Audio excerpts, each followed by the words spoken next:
I want to bring in now Abby Livingston, the Washington bureau chief for the Texas Tribune.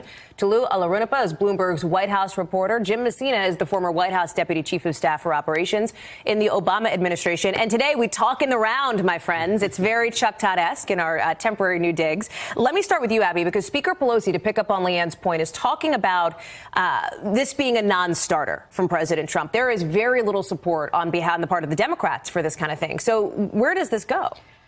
I think one of the most fascinating things about this shutdown versus the one in 2013 is that Pelosi is far more powerful than Speaker Boehner was. It's not this fight within her caucus that she's trying to manage. She is coming at the president full force. It's just like watching a defense in football just come at the quarterback over and over and over, and it's relentless. Jim Clyburn was on last night with my colleague Peter Alexander filling in for Casey Hunt. And here's what he said about the idea of trust, because any negotiation, right, needs to have kind of a level of trust. Watch. I think the president has demonstrated time and time again that he cannot be trusted to keep a deal. Remember, we sent him $1.6 billion, which he could have used for the wall, and we had some other fixes in there that all of us accepted, and within hours of his expectation of having signed that agreement, he said no go because he reacted to a couple of talk show hosts. It's really interesting. This fight has always been about politics. It always will be about politics. We are looking at Donald Trump moving over the weekend because his poll numbers have dropped precipitously, down 10 with independents, down 9 with his base. You think that's why? Because they're seeing these numbers that show more people blame Republicans. All Donald Trump has always cared about is his own image, right? Now, on the other hand, Democrats got to be careful here. They cannot be seen as the party of no. And Democrats need to start talking about what they're for as we walk into the second month of this. Because right now, the country is blaming President Trump, but in the end, when you're in mud, everyone gets muddy. Jim makes a good point, though. Democrats not wanting to be seen as the party of no. You just heard Leanne lay out, and Abby's, to your point as well, Democrats would need to get on board for Mitch McConnell to be able to get this through, which doesn't seem very likely at this point. Yeah, they're not on board with the president's plan and Mitch McConnell's plan for putting this on the floor, but they do want to put out something and say that we do have a proactive plan for how to protect the border. So you're going to see from Democrats this week plans to add money for border security, not for a wall. Nancy Pelosi has said it very loud and clear. She's the Speaker of the House. She says that a wall is immoral and that she's not for a wall. So Democrats are not going to be putting a wall on the table, but they're putting other things that have to do with border security, shoring up the ports of entry, hiring more judges, working to make the asylum process a little bit less complicated and convoluted as it currently is. So Democrats are trying to sort of break through the Trump messaging war and make sure they have something on the table that shows that they actually care about border security, but they are not going to go for a wall. And Fox on the Sunday Show has kind of called out the vice president on that. Watch. You could open the government tomorrow. The House has passed bills to open the government tomorrow. Right. Why don't you sign them and open the government, and then you can negotiate about this? Well, because, I mean, frankly, Chris, what the American people want us to do is to work on their priorities, and the American people want us to secure the border.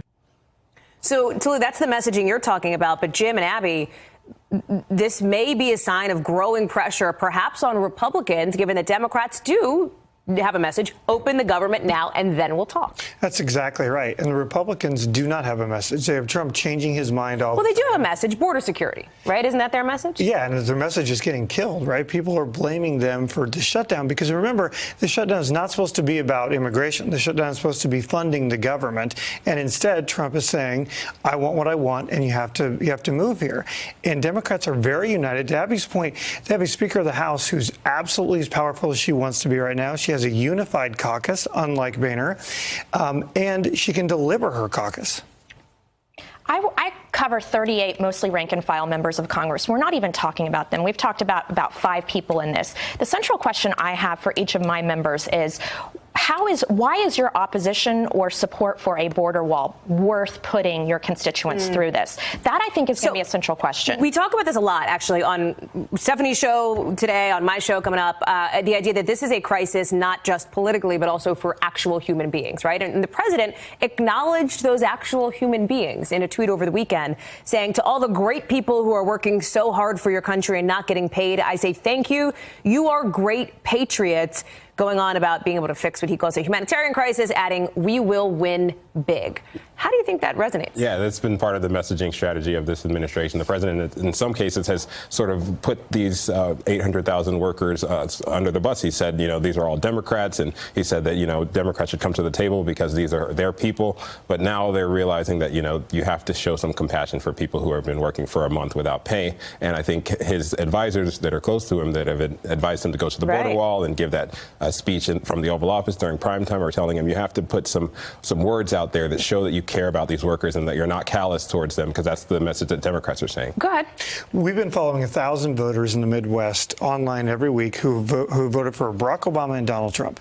And to your point, they're looking at this fight saying, where's the president's leadership? He's now done 3 national addresses saying, here's my message. They're not buying it. But does Saturday count? Because from a messaging or optics perspective, Jim, might not this be an opportunity for the president to say, look, I put this new offer on the table. Where are you, Democrats? Doesn't this give him a little bit of an in, if you will? I don't think so, because he put an offer on the table without ever talking to the Democrats, right? And that's not, for a guy who wrote a book called The Art of the Deal, that is a pretty bad way to get a deal done.